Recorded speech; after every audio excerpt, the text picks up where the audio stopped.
Ya.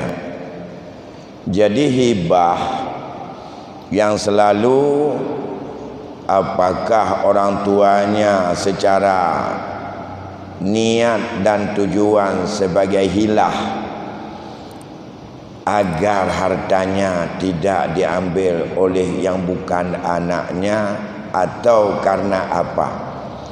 Karena secara umum hibah itu adalah memberikan satu milik kepada orang lain secara cuma-cuma tanpa ada imbalan apapun. Pemberian milik seseorang saat ia hidup kepada orang lain tanpa ada imbalan dari orang lain sebagai nilai tukar, maka itu disebut dengan hibah. Kalau demikian, secara umum sedekah merupakan bagian dari hibah. Cuma beda je menyo sedekah tapi sesuatu kepada orang lain karena kita mengharap pahala atau untuk mendekatkan diri kepada Allah, atau karena kita kasihan, atau karena kita iba melihat kondisinya. Itu sedekah.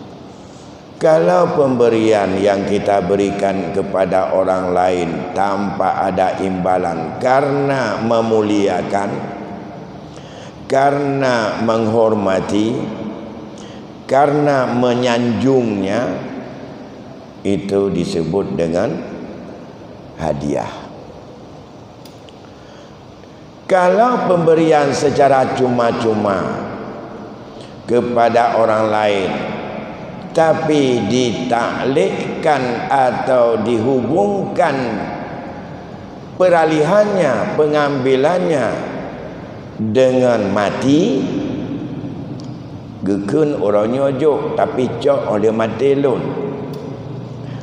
Nyo tanahnya lonjok ke tengkupulan bila lun ka meninggal dunia. Yang gepenan wasit dengan ungkapan apapun. Ya. Menya pemberian ayah kepada anaknya, dan itu adalah di saat masih dalam standar punya kewajiban orang tua memberi nafkah kepada anak, itu adalah tidak mendapat imbalan, tapi itu melaksanakan kewajiban, bukan dalam bentuk pemberian tabarok. Tablo baca anamin, tak bayar wang zikula, tablo buku, dalam batas anak itu masih dalam tanggungjawab nafkah kitanya sebagai orang tua. Pemberian itu adalah merupakan kewajiban suami, ayah, kakek kepada nafkah kepada ahli keluarganya. Nah, kalau demikian, ada perbedaan. Setiap orang mengatakan bahwa sedekah dan hadiah itu bagian daripada hibah. Tapi tiap-tiap hibah belum tentu itu sedekah. Ya. Bila tidak ada niat karena kasihan, tidak ada keinginan mendapat pahala, bukan karena ingin mengagumkan dan memuliakan atau menghormatinya, maka pemberian secara cuma-cuma kepada orang lain, termasuk orang tua kepada anak yang bukan kewajiban, itu hibah. Nah, dalam masalah hibah ini ada satu hal yang sangat penting, yang itu tidak ada pada jual beli sebagai akad, tidak ada pada masalah sedekah, walaupun sama-sama pemberian majanan cuma-cuma. para ulama, bahkan mayoritas dari mazhab, lebih-lebih mazhab kita, setelah adanya si wahib, orang yang hibah, kemudian ada mauhublah, orang terima hibah, dan itu ada syarat ijab, ucapan yang menunjukkan pelepasan milik kepada si mauhublah.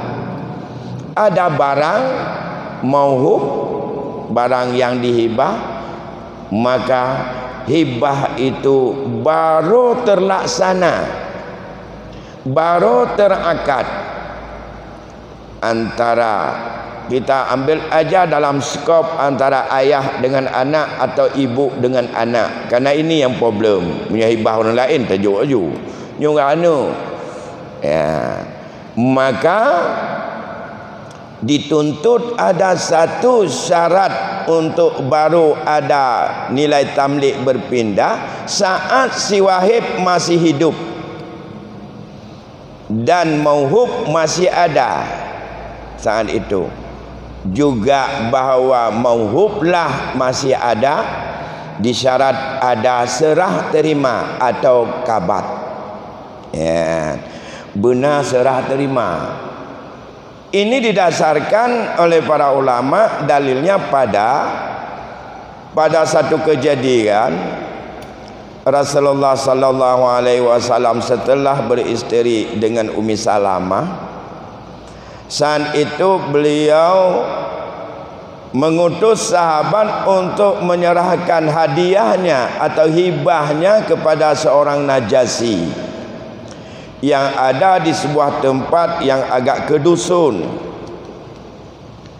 Kemudian petugas tersebut, para sahabat, setelah membawa yang isinya dari hibah tersebut yang dibawa oleh Nabi, yang diperintahkan untuk dibawa adalah pakaian dan minyak wangi. Setelah dalam perjalanan sampai ke tempat pada si Najasi tersebut, ternyata dia sudah meninggal dunia. Orangnya sudah meninggal. Barang hibah baru dibawa. Lantas kepada siapa harus diserahkan? Sahabat tidak berani untuk memberikan hibah itu kepada ahli warisnya atau keluarganya yang ditinggalkan. Akhirnya sahabat utusan tersebut bawa pulang ke hadirat Nabi. Sampai ke Rasul, dia sampaikan, ya Rasulullah, orang Majusi, orang Najasi yang Rasul minta supaya kami serahkan barang ini sudah meninggal sebelum sempat kami serahkan. Kalau demikian, kata Rasul, baju ini dan minyak ini berikan kepada isteri-isteriku, dan baju diserahkan oleh Rasul kepada Ummi Salamah. Dari situ menunjukkan bahwa belum terakad hibah, belum sah hibah bila belum ada serah terima antara orang hibah dengan orang yang menerima hibah. Para ulama menjelaskan bagaimana bentuk serah terima ijab kabul. Sudah ada. Kabat ikbat seperti apa? Tentu saja beda barang, beda cara serah terima. Kalau dianggap bahwa yang dihibah sebuah Honda atau kereta, serah terimanya apabila pertama sudah diberikan hak milik, ya diberikan secara adat juga STNK-nya, dikasih kunci kontaknya, ambil buku milik berikan, kemudian Honda itu diambil oleh si mauhublah, dan itu saat itu berpindahlah milik orang yang menghibah kepada orang yang dihibah. Nah, kalau benda itu makanan, karena masalah yang dihibah ini bukan seperti wakaf, harus kekal dan nilai manfaat berlanjut. Apa saja boleh, asal benda itu milik orang yang menghibah. Orang yang menghibah itu adalah mutlak tasarruf, dia balik, dia berakal, bukan anak kecil. Kemudian hiasan itu adalah dalam keadaan sehat, bukan dalam kondisi keadaan menjelang kematian atau sakit-sakit yang berat. Ya, kalau sakit yang berat itu lain cerita. Maka tidak pernah ada batas. Seberapa saja mau dihibah oleh ayah kepada anak. Percuma yang dituntut oleh agama dan diminta oleh Rasul, hendaklah seorang ayah bila memberi hibah kepada anaknya untuk menyamakan daripada nilainya, hendaklah taswiyah, sama. Bisa sama barangnya, tapi yang lebih penting sama nilainya. Dalam hal ini pendapat yang kuat dalam mazhab kita, makna sama di sini tidak dilihat dalam konteks seperti dalam hukum waris. Kalau dalam hukum waris, laki-laki dapat 2 banding perempuan. Dalam hibah sama. Ya, bagaimana? Laki-laki, perempuan, anaknya sama nilainya. Lantas kalau tidak sama nilai, bagaimana? Hukum hibahnya tetap sah. Namun bila tidak sama, hukumnya makruh. Ya. Makruh hukumnya bila tidak ada taswiyah di antara mereka. Yang kedua, andai kata kejadian dalam masyarakat kita, bab pribadi tanya, bab urang syik tanya, bab keluarga tanya, orang tuanya ngumpul anaknya, bukan kumpul ahli waris dia, yang dikumpul anak-anaknya. Setelah dikumpul anaknya semua di depannya, lantas dia menghibahkan hartanya kepada seluruh anaknya. Tapi dia buat syarat, ini tanah ini untuk si fulan, tanah ini untuk si fulan, tanah ini dan segala macam. Namun selama saya masih hidup, itu adalah tetap saya yang ambil manfaat. Dan kamu mengambil barang itu setelah kamu meninggal dunia. Setelah aku meninggal nanti, kamu ambil ini masing-masing. Tapi selama aku masih hidup, kepada bapaknya, rumah yang kuberikan to dia itu adalah tetap saya yang menggunakan, dan manfaat sawah untuk saya, kebun untuk saya. Kalau saya sudah meninggal, nanti kamu ambil masing-masing. Itu ucapan ayah. Lantas kalau itu ucapan ayah, ini menunjukkan hibah ini hibah yang bukan mutlak, tapi hibah yang diberi syarat atau yang dibatasi dengan satu ketentuan, tidak bebas. Sedangkan dalam konteks ini, bila kita lihat dalam konteks wasiat, segenap apa saja yang diberikan kepada orang lain, yang ditunjuk rumah ini untuk kamu, rumah ini untuk kamu, tapi ngambilnya setelah aku meninggal, walaupun bukan dengan kata-kata wasiat, dan itu wasiat. Lantas apakah ucapan tadi yang dalam bahasa Aceh disebut pemuri, ni banyak yang melakukan, tujuannya karena anak barangkali ni inong mendum, atau supaya saban antara ni inong dengan agam. Jadi menyokong meninggal itu menurut hukum faraid adalah itu sudah ada jatah dan kadar atau furudnya masing-masing. Kalau diberikan ini sama-sama, diberikan semuanya. Apakah di situ ada kabat atau tidak? Nah ini. Sedangkan tadi dihubungkan, sedangkan perpindahan milik kepada orang lain dengan sebab adanya serah terima.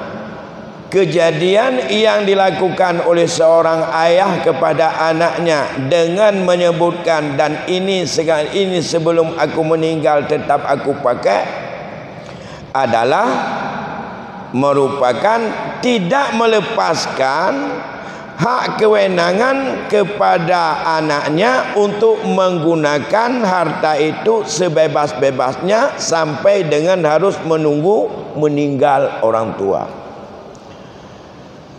Saya dalam hal ini saya pikir tidak begitu meyakinkan bahawa itu serah terima, walaupun dibuat surat. Pada hari ini saya nyatakan bahawa tanah ini untuk sebulan dan saya hibahkan ini untuk sebulan, dan ini diteken semuanya dan sudah ada surat. Apakah surat berita acara yang dibuat oleh orang tuanya kepada anak itu bisa dikatakan dengan serah terima? Kalau menurut saya, bila tidak dilepaskan hak penuh anaknya untuk tasarruf dan menggunakan harta yang dihibah itu, tapi dihubungkan dengan kematian baru bisa dipakai secara penuh, baru bisa untuk dijual ataupun digalah atau disewakan kepada orang lain atau diambil manfaat dari isinya, maka itu saya lebih cenderung itu adalah lebih mendekati kepada wasiat, bukan itu hibah. Karena mengapa? Banyak problem hari ini di saat terjadi kasus faraid, kasus apabila sudah berkasus pembahagian warisan, persoalan di situ yang paling banyak. Kalau demikian, pertanyaannya, bagaimana kalau dibawa kepada mahkamah syariah enggak ada titik temu, sebahagian keluarga mengatakan ini tidak hibah karena tidak diserahkan, ini hibah, kami minta supaya ini bentuk dalam kelompok sebagai harta warisan untuk dibagi. Kalau menurut mahkamah syariah ada yang diputuskan ijtihad seolah-olah berita acara yang ditandatangan tadi dianggap sudah serah terima, berarti hibahnya sudah lazim dan hibahnya sudah terakad.